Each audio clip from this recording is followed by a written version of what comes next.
You have the United States calling up Canada, and there's going to be a busy signal. Call us back when we're back in the office. No one's home right now.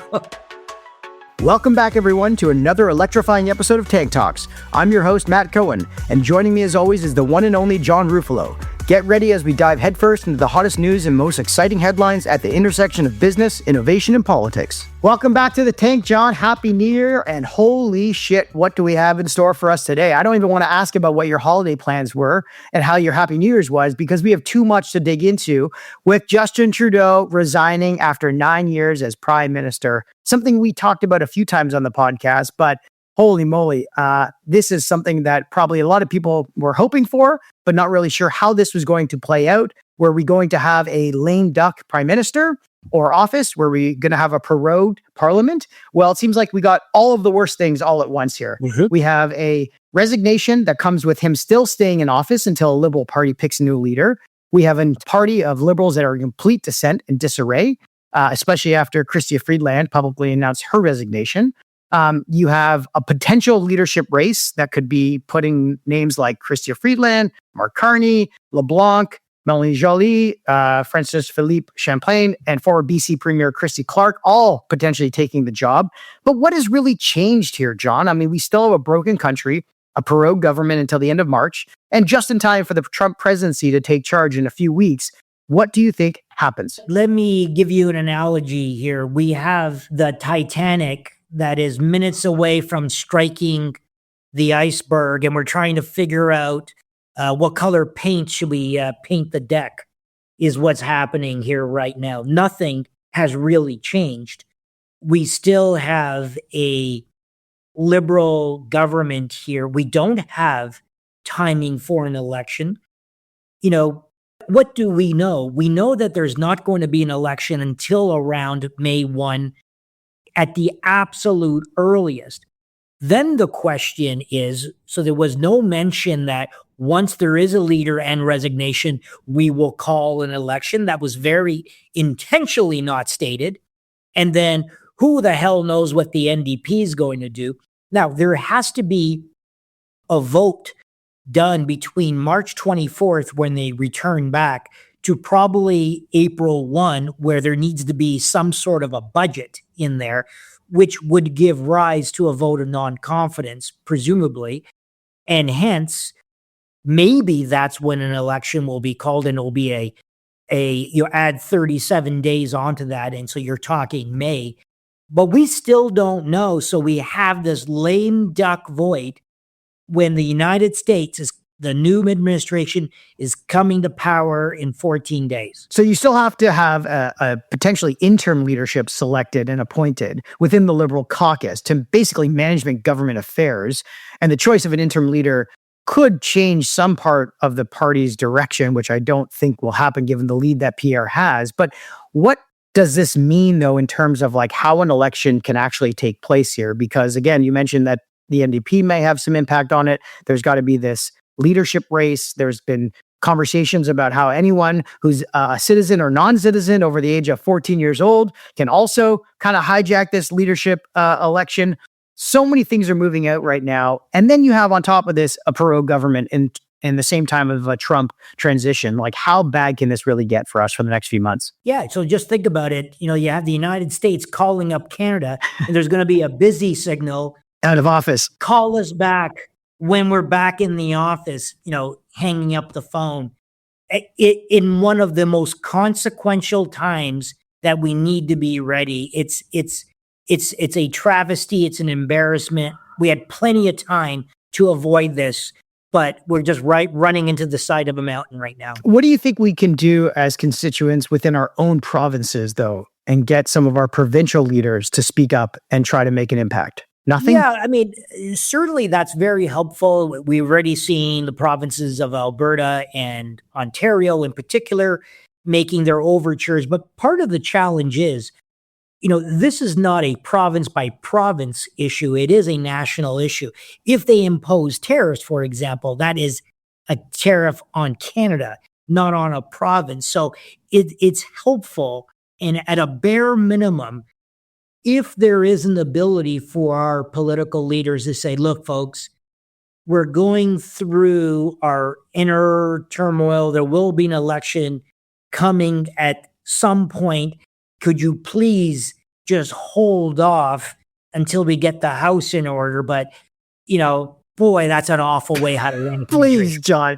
Yeah, you're going to tell the Trump administration, can you please just hold off? Yeah, no one's home. No one's home right now. But here's a question for you, John. Why can't the provinces, why can't Doug Ford have his own negotiation party with the Trump administration on what Ontario wants to do when it comes to negotiating their own impact with regards to the tariffs or border security and things like that? Is that even possible? Well, but so many of the things that are federal responsibilities, I don't know what. Well, if there is no federal responsibility leader, then everything kind of has to fall on somebody else's shoulder. I'm not saying there's precedent for it, but hey. Yeah, I mean, for example, I could see Alberta saying, look, you want oil, having discussions, but I'm just not sure it's going to go very far. And the other thing is true is I don't know what the provinces are saying. Are they even aligned or are they conflicting with one another? But, the Trump administration is going to look at us and say, hey, who's your person on the other side of the table? And I can't even figure it out. And, do we look like a bunch of buffoons? And the thing that I worry about is, do they say, you know what, you guys don't have your house in order. We're going to impose this stuff. You figure it out and you call us back, when you're ready. That would be a horrible situation. And, the Americans don't want to hurt us on purpose, but, we're kind of hurting ourselves. We're doing a good job at it of making us or putting us our own selves in a very, very bad position. Look, they just want to get stuff done. And that's their job. You move on. Move on, exactly. Thinking about some of the things that we can't really move on from, John, that is going to be impossible is because Parliament is prorogued, you have no bills moving forward at all until it's opened up again after March 24th. And one of the biggest things that people are trying to figure out is this capital gains tax, right? The Liberal government proposed this increase, the capital gains tax inclusion from 50 to 66.67%, which is still awaiting legislation, despite being announced back in April of 2024. Now, obviously, these annual capital gains taxes were some things that people had preemptively sold assets to avoid them. But now, with Parliament being prorogued and not going to law, but CRA taking a lead and going ahead with this in terms of filing guidance, because the CRA has basically given guidance on how these proposed changes should be taken seriously for Canadians who might be confused for their 2024 tax filings. This is a really big uncertainty. What do you think is going to happen here? Unfortunately, it's not without precedence. There were other examples historically. I recall the interest deductibility rules, the offshore trust rules. I think what was called the foreign affiliate rules, where they've had draft legislation, particularly interest deductibility, for a very long period of time. In my old tax days, I had to write 2 opinions. Here's my opinion if the law gets passed as the draft. Oh, and here's my opinion if it doesn't. And you had to actually give both. So here's what I think is going to happen here is CRA has no choice but to administer the Income Tax Act based on, the proposed drafting, which hasn't been released, which is bizarre. And then if the law doesn't actually change, you get your money back. But here is the killer. If you decide, no, screw it, I'm going to pay you based on the 50%. And if the law changes, the interest is retroactive to the effective date. So you get really screwed if you don't pay up. And if you do pay up and then get a refund, you forfeited, a lot of your interest as well. So it really is such a disservice and frustrating to taxpayers. I do think, and I think you and I have talked about it, I said there was always a possibility that this thing was never ever going to happen. My possibility thresholds moved up to 50%, that this may never actually change. But taxes are due April 30th, John. You pay it up. and you'll get your refund if the law never changed. Okay, that's your non-advice. I hear you loud and clear. And, the last thing I want to talk about today in terms of everything going on is the impact of mainstream media versus newsstream media and how much we're seeing the changing of the tides here. The other week, we saw Pierre Poilievre's conversation with Jordan B. Peterson on X. The stream had over almost 50 million views, and it was an incredibly engaging conversation. Pierre obviously stresses concerns about inflation, government spending, government bureaucracy, energy policies, woke policies, ideologies. There was so much in there. But I think besides what the messaging was from Pierre to his constituents and the rest of the country, it was incredible to see how much attention this got, obviously helping by Elon Musk resharing it on his own X feed. But what do you think this means for mainstream media, given how many more people in mainstream media over the last several months have left their post to create their own individual platforms or programs on different platforms as well? Yeah, I think you and I had talked about it in November after the US election.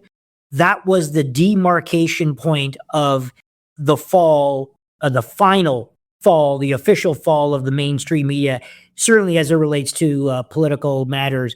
We're going to see this here in Canada. You're already seeing that the general public has become so mistrustful of media, where there was at least a perception historically of being, I'll use the word unbiased, which was never ever quite true, but certainly a lot more balanced.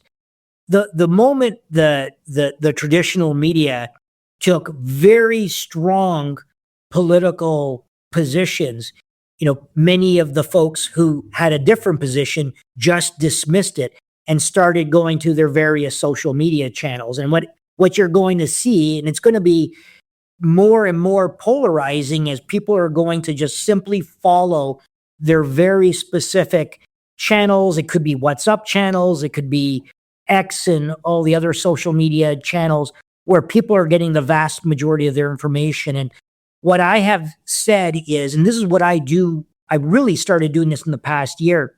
When I see stuff on X, for example, I immediately look for the underlying facts or data. And if I can't find it, I don't accept it. And I just keep on trying to get more. So the problem that I'm finding is I am trying to two-step everything because I don't want to be duped in believing information that's just simply made up. And I think on the mainstream media, folks, there's no ability to really challenge it because even the folks who are writing it believe that, whatever they write is fact-based. And I think the public has now said enough is enough. And they're not believing what you're writing. Well, Elon had a tweet actually the other week talking about a big announcement on the algorithm coming out for more customizable feeds on X, basically saying there was too much negativity being shared on X, and he's trying to fix that, which is amazing. And he's obviously listening to some of his regular users and feedback, because I have noticed that as well. There's been a ton of negative content being spewed across, and their goal basically, as Elon says, is to maximize unregretted user seconds. Too much negativity is being pushed that technically grows users' time, but not unregretted user time. So we'll see how that pushes out over the next coming weeks. All right, John. Well, this is our emergency pod on the day that Justin Trudeau has resigned, but not left office as the Canadian Prime Minister. Thanks for joining us in the tank today. Hey everyone, thanks for tuning in to another episode of Tank Talks. We hope you found today's conversation as insightful as we did.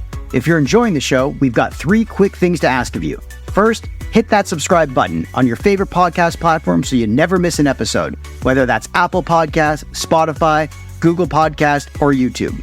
Next, follow us and stay up to date on upcoming episodes and behind-the-scenes content on social media with Twitter, LinkedIn, and Instagram. And lastly, share the love. If you found value in today's episode, share with a friend or colleague who'd benefit too. Your support helps us bring in more amazing guests and keeps the Tank Talks engine running.